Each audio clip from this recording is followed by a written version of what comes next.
Deutsch lernen durch Hören. Eine unbefristete Stelle in Vollzeit. Harald hat immer Pech.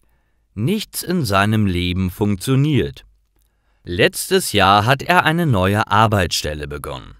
Er arbeitet als Helfer auf Baustellen. Meistens trägt er schwere Steine, schaufelt Erde oder kehrt den Boden. Er ist ein kleiner Mann und die Arbeiter auf der Baustelle ärgern ihn deswegen. »Es tut mir leid, Harald, wir müssen deinen Arbeitsvertrag beenden«, sagt sein Chef zu ihm.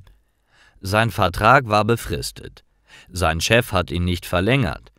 Die Menschen sehen, dass er kleiner ist als andere und glauben, seine Arbeit ist nicht gut.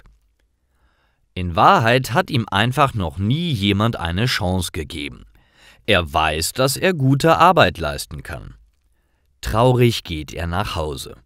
Mittlerweile wohnt er wieder bei seinen Eltern, weil er die Miete nicht bezahlen kann. Eines Tages geht Harald spazieren.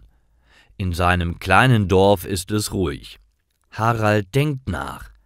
Er muss eine Lösung für sein Problem finden. Wie kann er Geld verdienen? Wie kann er sich beweisen und zeigen, was er kann? Rechts neben der Straße ist die Tischlerei.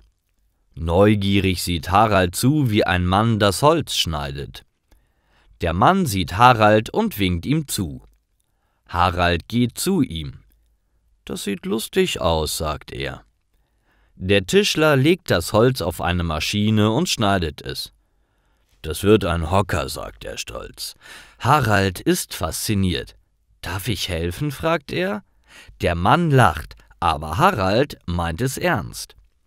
Den ganzen Nachmittag lang hilft Harald dem Tischler und am Ende des Tages haben sie einen einzigartigen Tisch und 4 Hocker gebaut.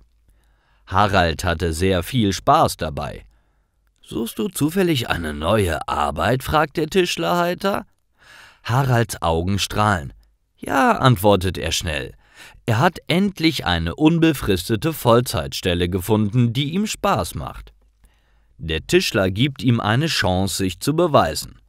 Jetzt hat Harald auch mal Glück.